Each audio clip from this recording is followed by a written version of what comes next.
Welcome back to the deep dive. Today we are stripping away all the noise and looking at what might be the single most dangerous mechanism in the entire FIDIC Red Book 2017. We're talking about Clause 15.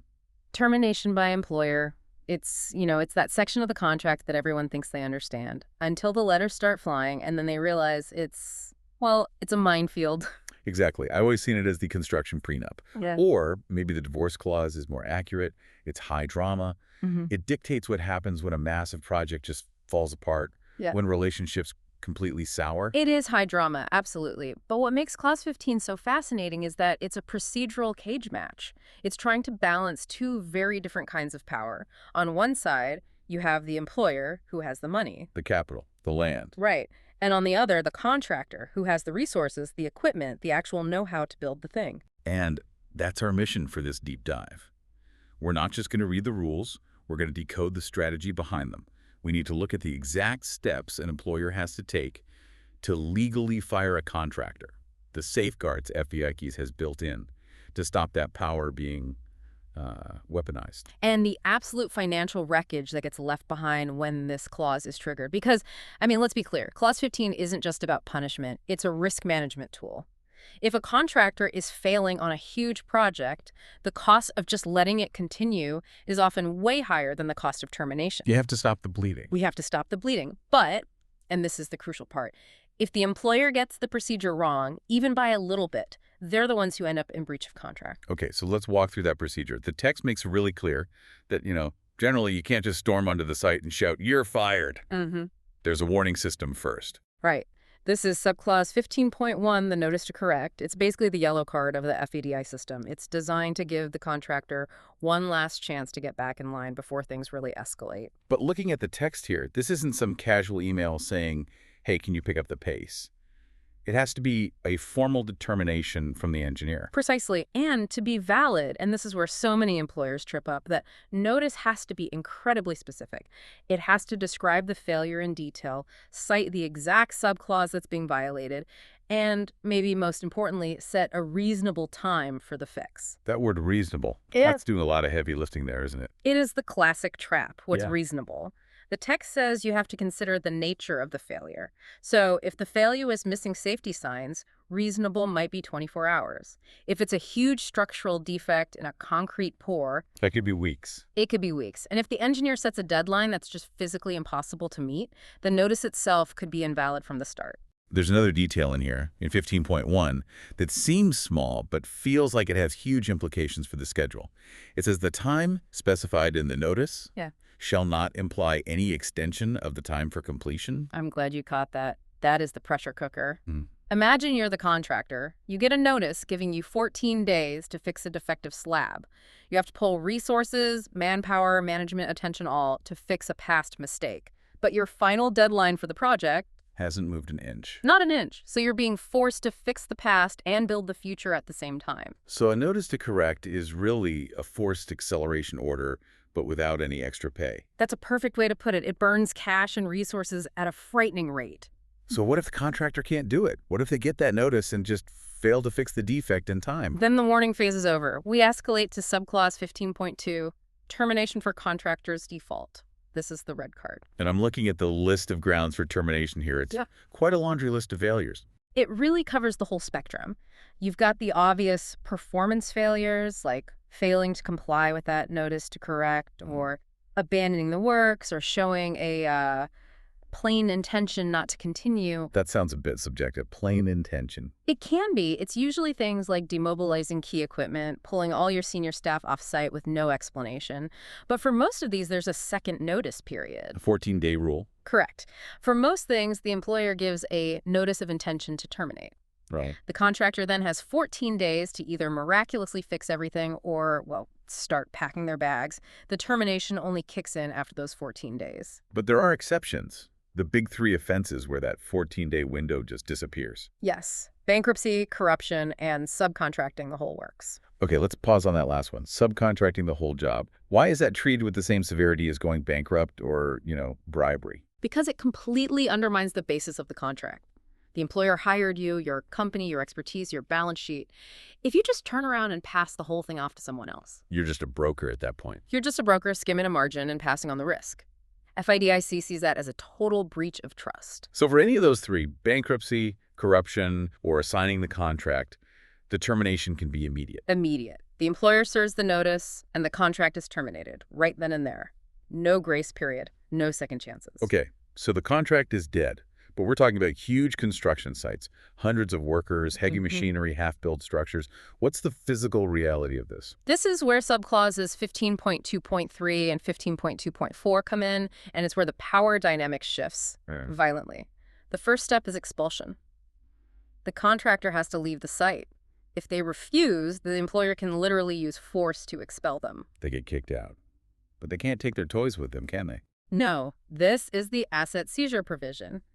The text says the employer can use the contractor's equipment and temporary works to complete the project. That's a staggering thought. I fire you, but I'm keeping your cranes. I'm keeping your excavators and your scaffolding to finish the job myself. Or to give to the new contractor you hire. It's effectively a lien on their property. The logic is that the project itself, the hospital, the bridge, is more important than the commercial dispute. The works have to continue. So the contractor is gone, their gear is being used by their replacement. Do they ever get it back? Eventually. The text says after such completion of the works, the employer will release it. After completion, could be years later. It often is. And it gets worse if, by that point, the contractor still owes the employer money for the extra costs of finishing, for example. Subclause 15.2.4 allows the employer to sell the contractor's equipment to recover the debt. They can auction off your fleet to pay for your own failure. That is ruthless. It's designed to be. It gives the employer tangible assets to liquidate if the contractor turns out to be an empty shell. And speaking of debt, we have to talk about the final bill. When this all goes down, how do you figure out who owes what? That job falls to the engineer under subclause 15.3. They have to inspect everything and determine the value of the work done up to that point. But there's a crucial little phrase in the text, an exclusion. Which is? The valuation shall not include the value of any works to the extent that they do not comply with the contract. Okay, that seems fair. If I build a wall that's about to fall down, I shouldn't get paid for it. It is fair, but in practice, it's devastating. That defective work isn't just worth zero, it's a negative value, because the employer is going to deduct the cost of demolishing it and redoing it. And while all this is being figured out, the cash spigot is turned off completely. Subclause 15.4 says the employer can withhold all further payments. So you have a total liquidity freeze, no income from the project, your assets are seized on site, and you're staring down the barrel of a future bill. And that bill can be astronomical. The contractor is liable for the extra costs to finish the works. If the new contractor charges a premium, which they always do for taking over a failed project, The original guy pays the difference. they pay the difference, plus losses and damages. And don't forget delay damages. If the whole mess pushes the project past the original deadline, the fired contractor pays the penalty for every single day of delay. So termination for default it's basically a corporate death sentence. It just destroys you. That's why we call it the nuclear option. It's so punitive that a contractor will do almost anything to avoid it. But the Red Book does acknowledge that not every breakup is the contractor's fault. Sometimes the employer just wants out. Funding dries up, the market changes. And this brings us to the big twist. Subclause 15.5. Termination for employer's convenience. This allows the employer to terminate the contract at any time without having to give a reason. Now, on the surface, that sounds like a contractor's worst nightmare. You mobilize, you spend millions, and then the employer just says, changed my mind. It is disruptive, of course, but it recognizes commercial reality. If the business case for a new office tower disappears, there's no point in building it. The employer needs an exit ramp. But, and this is probably the most critical technical nuance in the whole of Clause 15, there is a shield built in. I found this part fascinating. It's the very last sentence of subclause 15.5. Read it carefully. The employer shall not execute the works or arrange for the works to be executed by any other entities. So let me translate that. I can cancel the project, Mm-hmm. but I cannot cancel you just to hire someone cheaper. Exactly. This is the bad faith shield. You can't use termination for convenience to go bid shopping. If you use this clause, the project has to die. You can't just swap out the players and carry on. That's a massive check on the employer's power. It forces them to be honest. If they want to finish with someone else, they have to prove default. It preserves the sanctity of the contract price. Without it, the contract is just an option the employer can drop whenever a better deal comes along. Okay, so financially, this must look completely different from the default scenario. Oh, night and day. The philosophy here is restitution, making the contractor whole. Under subclause 15.6, the contractor gets paid for all work done, for demobilization costs, all of that. But the real kicker, the golden parachute, is in 15.6b. The loss of profit clause. Yes. The text says the contractor is entitled to payment for the amount of any loss of profit or other losses and damages suffered as a result of this termination. Let me be clear. If I was projected to make, say, a $2 million profit on this job, and you terminate me for convenience halfway through, you owe me that profit. In principle, yes. You have to be able to prove it, of course, with your records. But the idea is to put you in the financial position you would have been in if the contract had run its course. That makes terminating for convenience incredibly expensive for an employer. It does. It's not a get-out-of-jail-free card. It's a buy-your-way-out card. And the payment terms are strict. The employer has to pay within 112 days. 4 months, compared to potentially years in the other scenario. Exactly. It provides certainty. So we really have these two parallel universes inside Clause 15. We do. On one road, you have termination for default. The contractor fails. The result: expulsion, seized equipment, frozen payments, and a massive bill. It's ruinous. Correct. On the other road, termination for convenience. The employer changes their mind.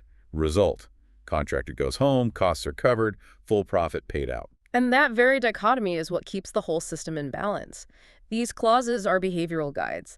The absolute terror of Clause 15.2 keeps contractors performing. The huge cost and the restrictions of 15.5 keep employers honest. It's a mechanism of mutual assurance. But I want to circle back to that restriction in the convenience clause, the bad faith shield. We established that the employer can't terminate just to hire someone else. But the text doesn't say for how long. And that is the lingering question that keeps lawyers very busy. The text just says the employer shall not execute the works. Full stop. It doesn't say for a period of 1 year or for 5 years. Right. So if I terminate a project for convenience today because of a recession and the economy booms next year, can I restart the project with the new contractor? It's a massive gray area. If you restart too soon, the original contractor will sue you. They'll claim the termination was a sham, a disguised scheme to replace them, and that you are now executing the works with someone else, which is forbidden. But it can't mean the land has to sit empty forever, surely. Logic says no. But where do you draw the line? 6 months? 2 years? When does a new project become truly distinct from the old one? It leaves the door wide open for a huge dispute about timing versus intent. It does. And for you listening, whether you're the employer or the contractor, that silence in the text is the real danger zone. Clause 15 isn't just a set of rules, it's a lever. And if you pull it without understanding every single gear and spring, the backlash can be catastrophic. A good reminder to read the contract before you sign the prenup. That does it for this deep dive. We'll see you on the next one. If you're interested in the templates, please visit our shop. The link is in the description. Thanks for watching. Please subscribe and see next time.